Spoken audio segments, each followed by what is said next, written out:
Welcome to On the Middle East, the podcast of the award-winning media service El Monitor, where each week we talk with the decision makers and thought leaders who are making the news and shaping the trends in the Middle East.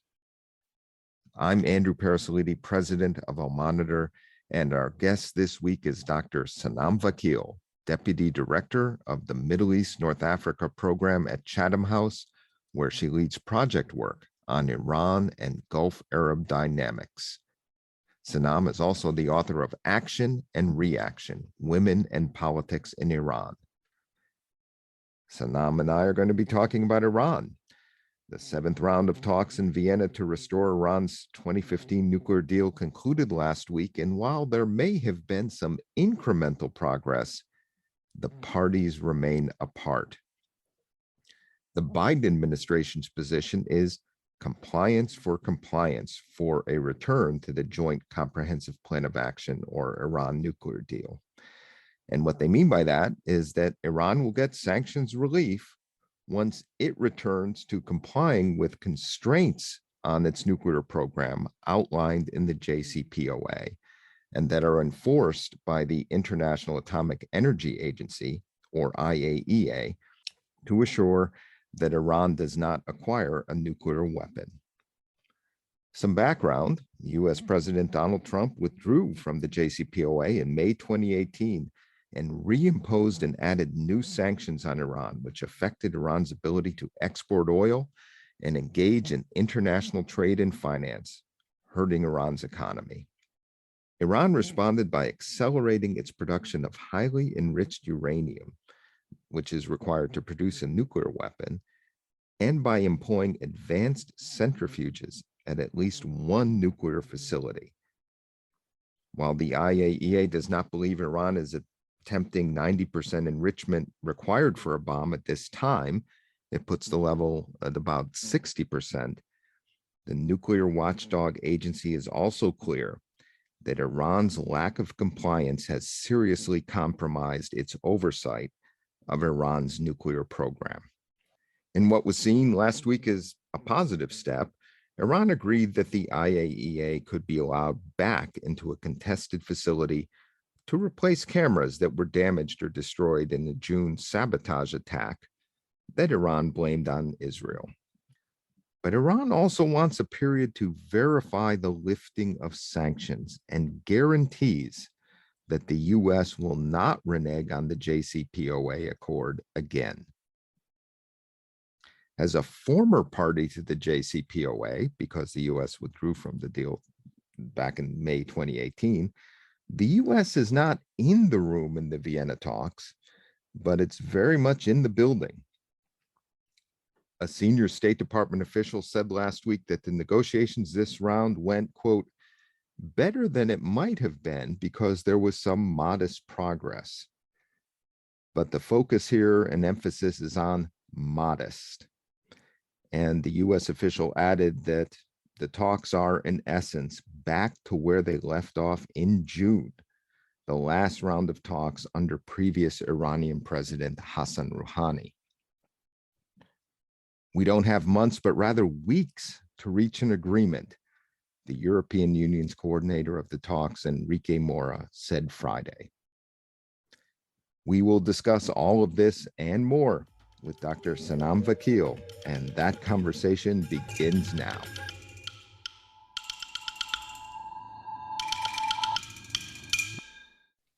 Sanam, welcome to On the Middle East.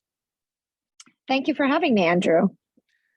The seventh round of nuclear talks wrapped up in Vienna Friday. I laid out some of the details in the opener to our segment today. What do you see as the greatest obstacle to a deal, and can a deal still be reached? That's really the $10 billion question, Andrew. And I see the principal issue being what is oftentimes referred to in the press as guarantees, but should be more thought of as assurances or insurance.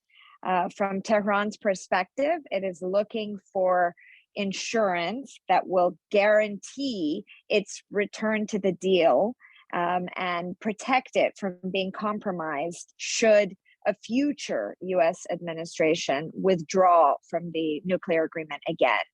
And this concept is very hard, I think, for all of the parties to get their head around, because the United States, the Biden administration sees this in the context of a treaty, which of course is not an easy sell in the climate of U.S. politics today, and the politics around Iran is even more sensitive. But I think it should be thought of a bit more broadly. Iran and the United States have deep divides between them. There is almost no trust, particularly after the U.S. withdrawal from the JCPOA in 2018, and Tehran doesn't have the confidence to return to the nuclear agreement without some protection. And, this, I think, is the main crux of the issue. Everything else can be negotiated and resolved, but this issue requires some creative thinking. And it is really complex, as you mentioned, the idea of a treaty, because a treaty would require Senate verification. The Biden administration is unlikely to go down that road. It's expressed no interest in doing so. So how could it present to Iran the position that, hey, you have that insurance, as you describe it, that this deal is solid? I think that the analytical community and government experts have been trying to put their heads together, coming up with creative mechanisms that can provide Tehran with the quote unquote assurance that it needs. Some solutions, of course, have been proposed to bolstering INSTEX, the special purpose vehicle that would facilitate trade. The Biden administration, I think, has put forward ideas of further OFAC licenses that would allow for trade to outlast its administration. Commitments could be made from European countries as well as Asian countries to effectively MOUs guaranteeing purchases of Iranian oil. And I think that the Gulf Arab states are also throwing their hat into this pot, offering to commit to investments in Iran as well. So this is, I think, a broader international investment in trying to come up with what assurances would look like. Putting the treaty aside, this is where the creative thinking, I think, really will have to unfold in Vienna. The Iranian government, and specifically the foreign minister, has said on several occasions that he would be looking for or had hoped to see a goodwill gesture, the words he used, from the United States, including the allowance or the release of $10 billion or so in assets, especially given Iran's economic situation in the context of COVID, et cetera. Do you see that type of gesture coming from the US and the EU as they work through these mechanisms and draft papers? Not at the outset. I think that the idea of releasing Iranian assets would be perceived very negatively by the international community and also by countries in the Middle East that very much fear that Iran would use that money and disperse that money to its proxy groups throughout the region. The release of that money, of course, could come over time and could be connected to the sequencing of compliance, where Iran incrementally rolls back the progress it's made in its nuclear program in exchange for sanctions relief and access to its resources abroad. But I don't see that happening at the get-go. And this comes back to, I think, the essential missing piece here, which is trust. The Iranians are looking for this goodwill gesture to sell their better, stronger hand and their position to Iran's conservative leadership that is skeptical of the JCPOA and skeptical of the United States. They feel very burned by the US withdrawal in 2018 and are very worried that they'll get burned again. The Biden administration has championed the need for a united front in the Iran talks, and not just the EU, but also Russia and China. Has this strategy been effective in your view as you assess the latest round of talks? And how do you see Iran's relationships with Russia and China at this point in the JCPOA talks and more broadly? It's a good question. It's taken, I think, quite a bit of time for the P5+1 countries, the US, Europe, Russia, and China, to align. And I'm not sure we're quite there yet, but we seem to be moving in that direction after this seventh round of talks have concluded. Already there was frustration, I think, between Washington and the UK and Europe, because European countries and the UK feel even more insecure and concerned by the acceleration of Iran's nuclear program. And have felt a bit anxious that the Biden administration has taken a more casual approach to the talks. And so this has caused some tensions, but it seems that through the seventh round, Europe and the United States have demonstrated sort of a unified front vis-a-vis Tehran. But Russia and China each have their own unique position. Both are empathetic with the Iranian position. Both have tried to lobby for and call for the removal of US sanctions and goodwill gestures. Russia is taking a unique position, perhaps bridging and sort of representing Iran to the European, British, and American counterparts, and presenting itself as an interlocutor, if you will. And this has been useful, particularly in the seventh round, in leveling the playing field. There was a bit of frustration, to put it mildly, again, that the Iranian negotiators were going to try to start negotiations over after the 4.5-month delay, and the Russians really pushed to try and establish or reestablish all sides on the proposals that they tentatively agreed to when the talks broke up in June. So that has been very important. China, on the other hand, is using the JCPOA as part of its own sort of dynamic with the United States.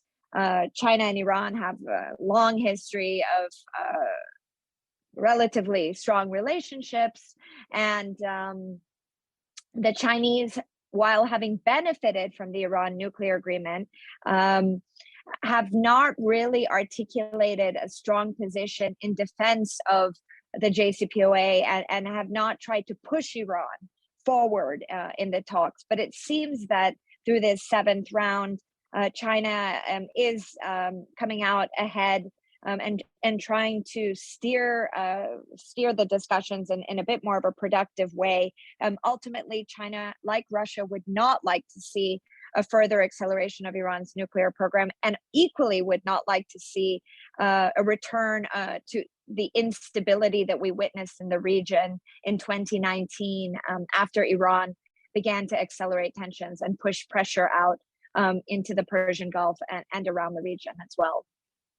How does Iran view the threats from Israel and Israel's calling for a tougher U.S. line toward Iran? In Iran's score, does it constitute pressure with regard to their JCPOA negotiating position, or deterrence more broadly, especially given Israel's ties now with the UAE and Bahrain and others in the region?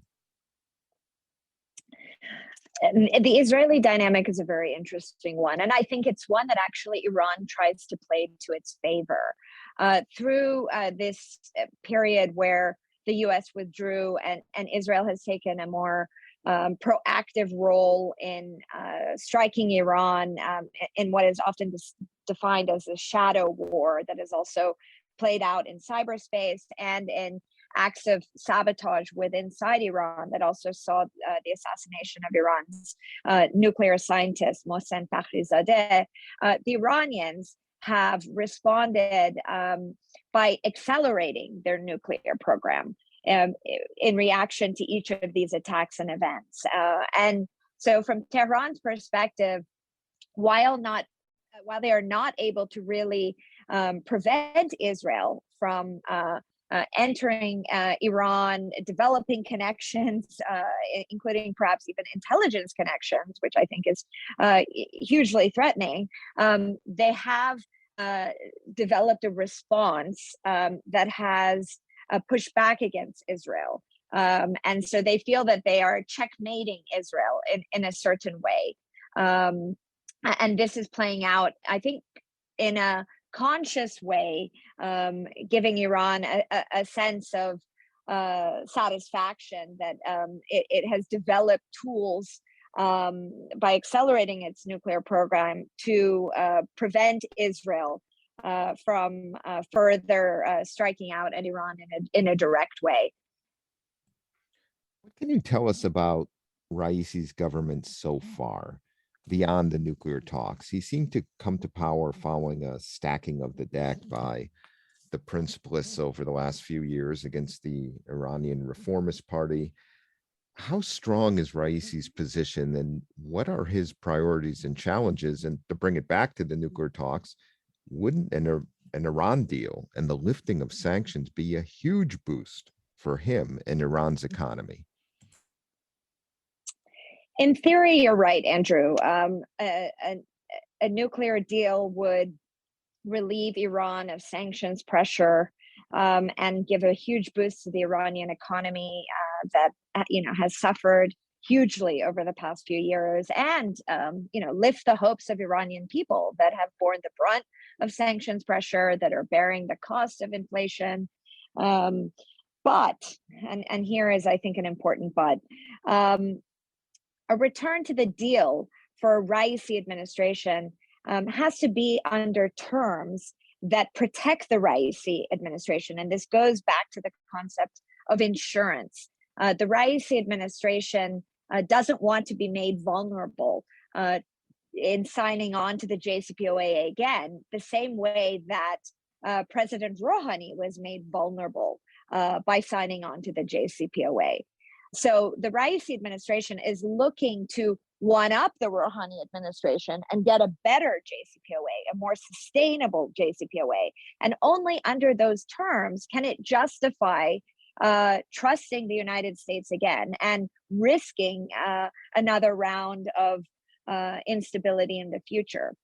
Furthermore, the Iranian economy, since the US withdrawal, of course, went into a recession, but has returned to growth.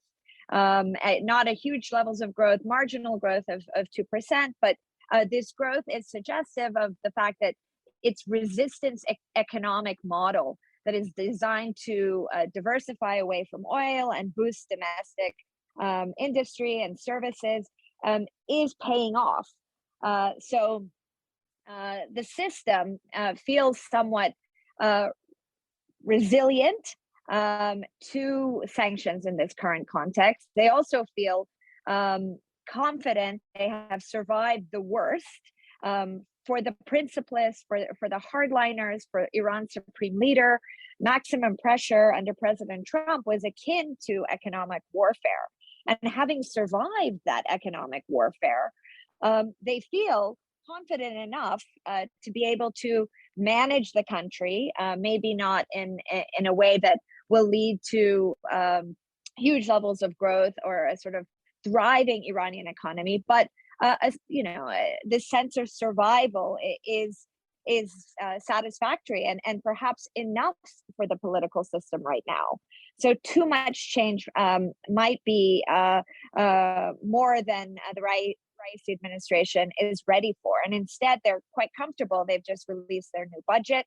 And in this new budget doesn't sort of anticipate quick sanctions relief at all. And I think that they're quite comfortable trying to continue to invest in the resistance economy and at the same time put forward a face of good governance, pursuing anti-corruption, trying to develop stronger ties with different constituent groups around the country, and have quite limited objectives rather than a huge agenda that might lead to disappointment. Let's turn to Iran's foreign policy. The Iraqi election results indicate backsliding with regard to Iran's support in Iraq. The Iraqi people seem tired of Iranian meddling, and pro-Iran parties lost ground in the elections in October. How does Iran view the situation in Iraq? Well, I think Iran in general and how it sort of manages its regional relationships, it plays a rather strategic long game. It doesn't invest solely in one individual or one group, but rather, takes a very diversified approach to its portfolio of relationships. And while, of course, it has been disappointed by the outcome of the Iraqi elections, it does have strong enough relationships around the Iraqi political spectrum that it can continue to leverage those relationships and thereby continue to be an important influencer within the Iraqi political system. Iran is quite comfortable with Prime Minister Khadami staying in power, and I think the transition that we're seeing and witnessing in Iraq today is a shift from Qasem Soleimani's influence in Iraq to one where Ismail Ghani, Qasem Soleimani's successor, is trying to institutionalize Iran's influence, less through his personality and less through the relationship of one individual, but more through the creation of a process. And that process is clearly going through sort of fits and bumps, and clearly there are groups inside Iraq that are uncomfortable with this shift as well. And so you see to a certain degree more autonomy and certain groups breaking out, and Iran, when Prime Minister Khadami's house was attacked, for example, very quickly tried to calm the scene and declare that it wasn't involved in this assassination attempt, to differentiate itself from perhaps the differences that were taking place on the ground. I think that the Iranian government is quite cognizant that it is an external power, and it has to perhaps moderate the way it engages in Iraq, but at the same time very much recognizes that its relationship and its diversified relationships in the country are have been really instrumental in protecting Iran through the period of maximum pressure and sanctions. And it's Iran's economic ties also to Iraq that have helped it sort of weather that very difficult storm. So I would argue that Iran is repackaging, and it's this repackaging that is a bit awkward and uncomfortable, but they're going to try to perhaps rebrand themselves for better or for worse, but they're not moving. How do you see the recent shift to regional diplomacy between the UAE and Iran, and the Iraqi facilitated discussions between Iran and Saudi Arabia? Where do you see all this going? These are very interesting developments, and of course the UAE was far ahead of other regional states, commencing its own outreach with Iran in the summer of 2019, after attacks were seen in the port of Fujairah. And the UAE very quickly and quietly de-escalated, sending a delegation to Tehran. And since then, outreach has continued. Most recently, Tahnoun bin Zayed visited Tehran just a few days ago, for example, to continue that dialogue and to continue that sort of messaging. Since then, of course, we've seen the Saudis and the Iranians engage in a number of rounds of dialogue facilitated by the Iraqis. And I think this brings to light a pattern of the escalation and recalibration that we're witnessing after that very stressful period of 2019, where Iran began to export instability to the region, where Iran was behind a number of attacks in the Persian Gulf. And I think the September 2019 attacks on Saudi Arabia's oil facilities were also a huge turning point, leading to a sort of a re-evaluation, also through COVID and the economic downturn. So, all states and perhaps have been equally vulnerable, and this has provided an opportunity to de-escalate.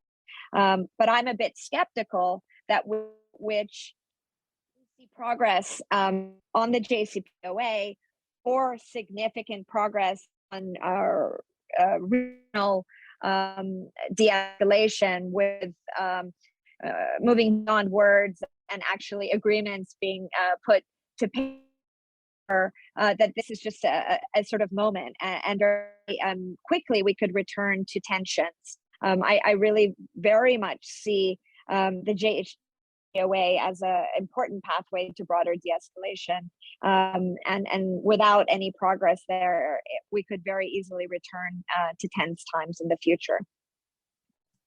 And what's the deal for Iran and Yemen? What would it take for Iran to push Ansar al-Islam, the Houthis, to cut a deal, or to put it another way, to get behind the UN brokered peace process?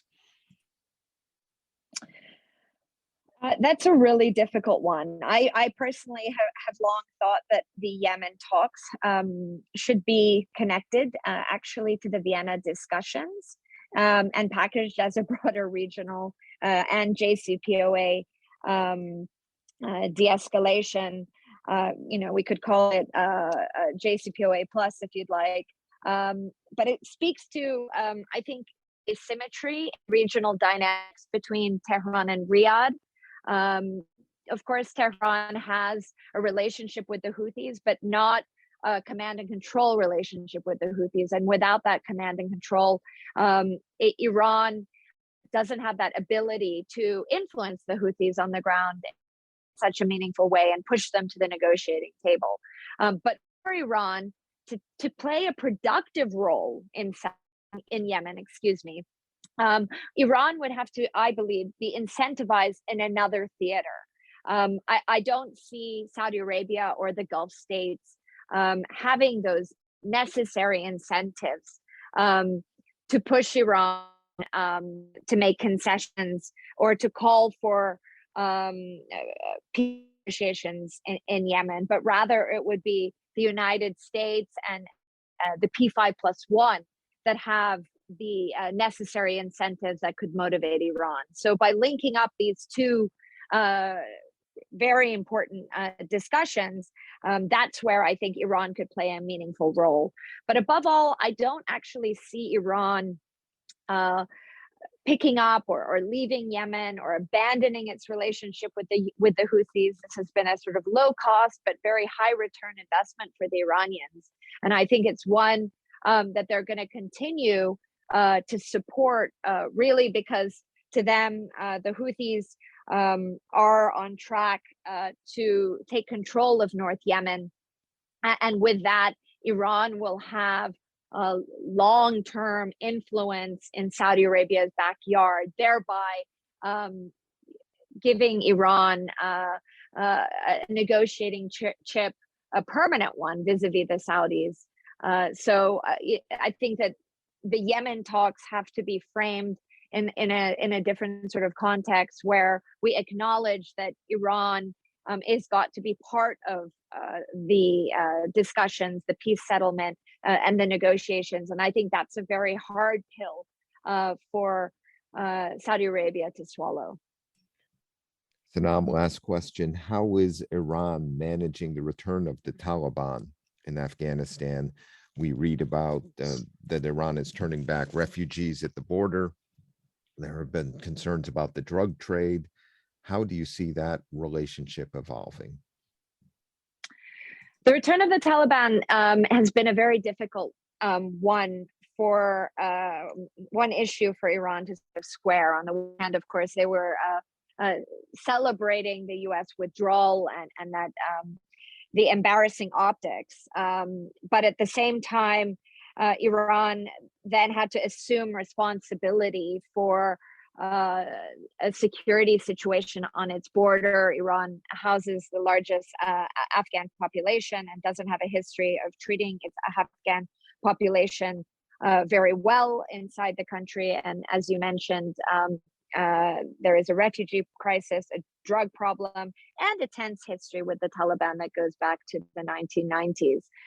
Iran is trying to be hugely pragmatic here, calling on the international community and the donor community to support Afghanistan's stability and to prevent any sort of instability from spilling over into the neighborhood. And so it's trying to be a productive actor in this field, while at the same time maintaining its influence in Afghanistan, which it has built also through the recent years, and also leverage its economic ties on Afghanistan's borders in the same way that it has in Iraq, to push back against U.S. sanctions, to access a foreign currency abroad, and to engage in trade. So this is a very precarious situation for Iran, one that I think the political and security establishment think that they can have a hand on, but it will require significant coordination with all of Afghanistan's neighbors and require Iran to bear a huge level of responsibility for Afghanistan going forward. Sanam, thank you for joining us today. I always learn from you and your writing. It was a pleasure having you with us on the Middle East. Thank you for having me, Andrew. We will return after this short break.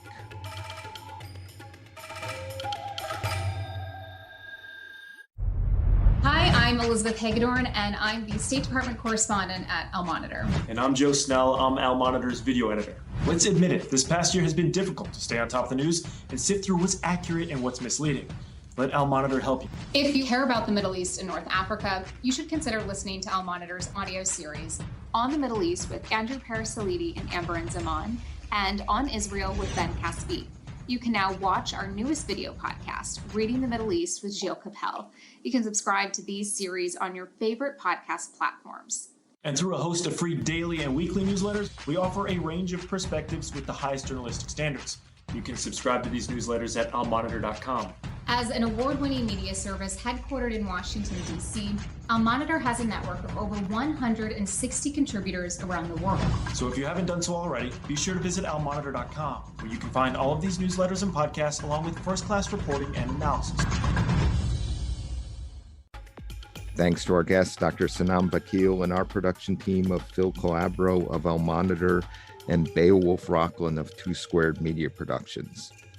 We will be back next week, and if you haven't done so, please sign up for all 3 of our Al Monitor podcasts at your favorite podcast platform. First, Reading the Middle East with Gilles Capel, whose guest this month is Sultan Saud al-Qasimi, founder of the Barjeel Art Foundation and co-author and editor of the book Building Sharjah. On Israel with Ben Caspit, his guest this week is Axios reporter and author Barak Ravid. And of course, this podcast On the Middle East, where Amber and Zaman will be here next week with another decision maker or thought leader in the region. Thank you all for listening, and please continue to stay tuned to almonitor.com to stay up on events and trends in the Middle East.